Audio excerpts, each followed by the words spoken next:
They finally did it. They put wheels on the Eames Lounge chair, and if it were up to me, I would call this thing the WHEEL-EAME.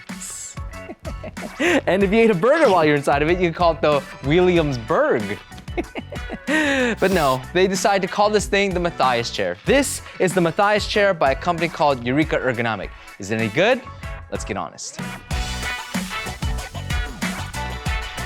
This video is sponsored by Eureka Ergonomic, but as always, I negotiate into my contracts that I'm allowed to speak openly, freely, and honestly about the product. If you like that approach, like and subscribe, and if you want to pick this thing up, links will be in the description below.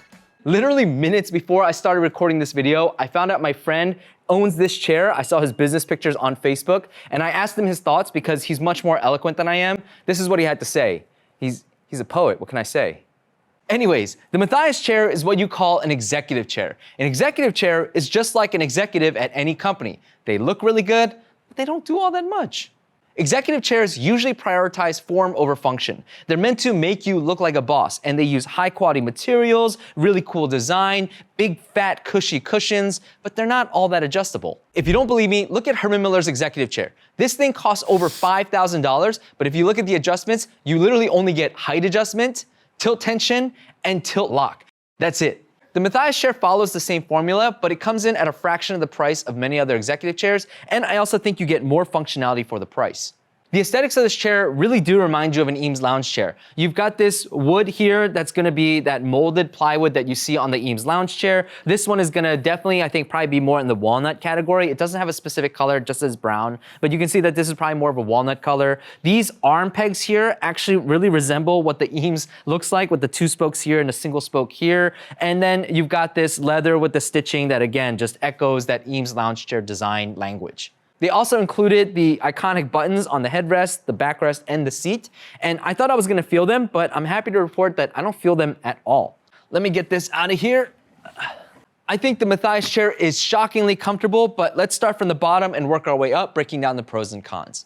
The casters on this chair roll really nicely on carpet, and the legs are made out of metal. They're nice, flat, and wide, but because of the depth of the seat, you're not really able to rest your feet up and rest them on the legs like you would on some other chairs. When it comes to controls and adjustments under the chair, again, very basic functionality. On the right side, you're gonna get this tab, and this is gonna control the height, and you get a very pitiful amount of height adjustment. Literally, that is it. I think that was maybe about 2 to 3 inches, and that's pretty much it. Over here on the left side, you get this big tab, and this is going to be your tilt lock. And you can lock it in 4 different positions. So if you go ahead and pull it up, it'll lock it in place. So upright is 1, then you get 2, then 3, and 4. And what's really nice is that in the furthest tilt back position, this thing goes back pretty deep. Just keep in mind that this is a knee tilt, so you can see that as the chair gets tilted up, my legs are floating a little bit. I lose that leverage, but because it locks in place, it's not a big deal. You don't have to like hold yourself and hold your core here. It's just gonna stay locked in place. I love that this chair has a tilt lock because it's got the high back, super comfortable headrest, which we'll talk about in a minute, allowing you to just lounge back here like this. Super comfortable arms as well, makes it a really nice lounging experience when you tilt back. One last control under the chair is going to be this knob down here. This knob is really inconveniently placed, really hard to access, but by turning that, you can control the tilt tension. The tension controls how easily or difficult it is to tilt back in your chair. Moving up now to the seat. Eureka claims that this leather here is a full grain Napa leather. I will say that this is a much smoother leather than I'm used to. I'm used to a little bit more texture, but there is still kind of a matte, a little bit of like a grippy type texture, which is nice because right now I'm wearing pretty slippery pants, and sitting inside of this, I don't feel like I'm slipping around that much whatsoever. So there is a bit of grip in here. When it comes to the cushion, this cushion actually feels really nice. It's actually really cushy and yet supportive. I would call it like a medium soft firmness here.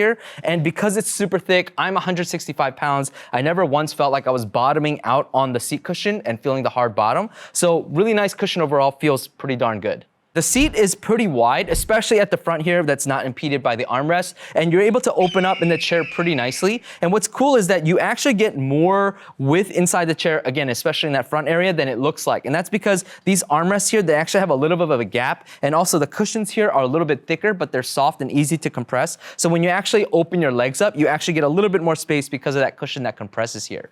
The seat is also nice and deep as well, but it's obviously going to be a little bit wider and deeper in the very front edge because again, it's not impeded by those armrests. There's a couple things to note about that depth. First, it's really, really nice for single leg tucking because you just have all this space out here. So if you're single leg tucking, it feels great. If you're double leg tucking though, you do run into an issue where because these armrests are blocking in the back area, this does start to block some of that like thigh area. And so if you're slimmer, you could double tuck really nicely. If you're on the bigger side, you might have some trouble because again, the width here does get a little tighter because of these armrests. The other thing to note is that because the seat depth is so deep, if I'm sitting farthest back in this chair, I'm 5'6", you can tell that first of all, my feet are barely kind of touching the ground here. And also it means that I'm not able to get 2 fingers behind the back of my calf between the front edge of the cushion and the back of my calf. So this thing is too deep for me. And so we're gonna talk about this in the minimum height though. So for me, if I were to use this chair, I would need to get a footrest if I didn't want a single or double leg tuck inside of this chair.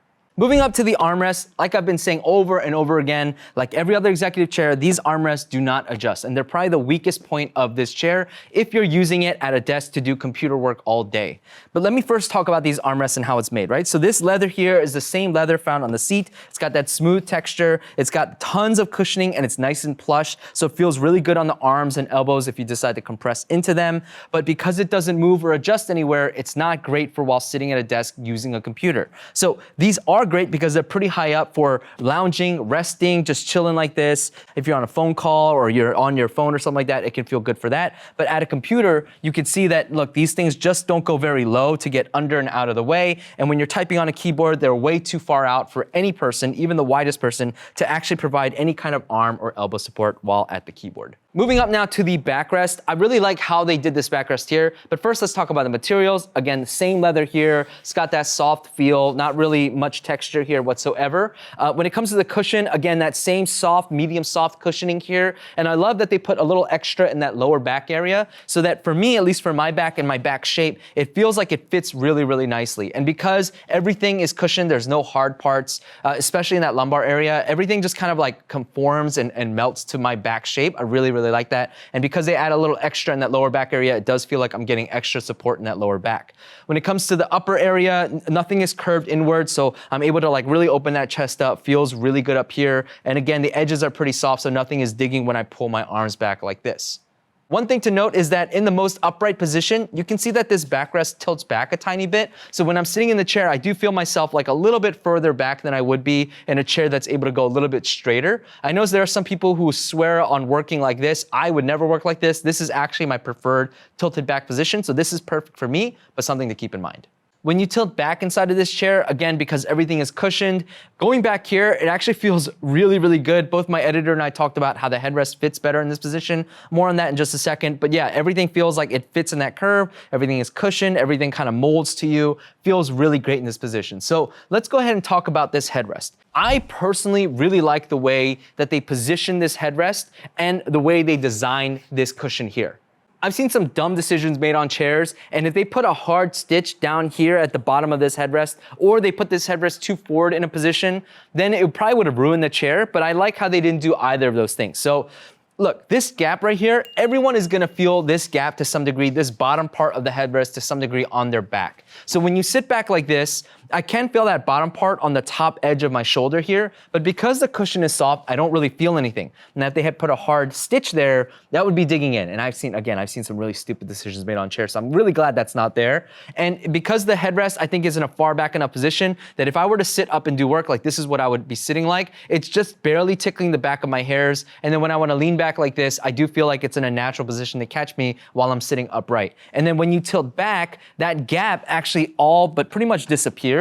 Because when you tilt back, because of the nature of like how your spine and your back adjusts, that gap is no longer felt and it kind of sits like in that gap of the neck. And this is a much more comfortable position. And again, same thing here. These buttons, do you feel these buttons? I have never once felt a button while resting back here. And because the headrest is so large and so big, it can accommodate pretty much any position, any place you put it, just feels really good. Let me talk quickly about heat retention and smells. So at my desk, it's about 77 degrees, and I've been scripting for about 5 to 6 hours straight today in this chair, and I did not feel hot once. I actually feel a lot hotter right now recording this video because I'm moving around so much compared to being static and typing at a keyboard. So yeah, didn't feel too much heat retention or heat buildup. Maybe it's because of the genuine leather. And when it comes to the smells, when I first got this thing, it did smell a little bit chemically. It took a couple days, but once it kind of aerated off, now it does offer that leathery smell. Eureka recommends a minimum height of 5'3" and a maximum height of 6 feet tall. However, I think 5'3" is just too short. You can be 5'3", you can even be shorter than 5'3". You just have to be okay with double leg tucking basically inside the chair. Because if you're 5'3", your feet are never gonna touch the ground and you're gonna have circulation cut off because of the depth of the seat. Again, I'm 5'6", and even my legs are cutting off circulation because of the depth of the seat if I don't use a footrest. I think if you wanna sit with both feet on the floor, you probably have to be a minimum of 5'7", or you can be 5'6" with really long legs. And the maximum height, I think you could actually be a lot taller because the seat is so deep, even though the chair doesn't get very tall, because the seat is so deep and the chair, the backrest is so high, I think you can be a maximum height about 6'3". My friend who bought this chair and likes it, he's actually 6'2". Eureka recommends a maximum weight of 300 pounds. Eureka offers a 2-year warranty on all the soft parts of the chair, so that means like the leather, the cushion inside, and all of that. And on the rest of the chair, you get a 3-year warranty. Final thoughts.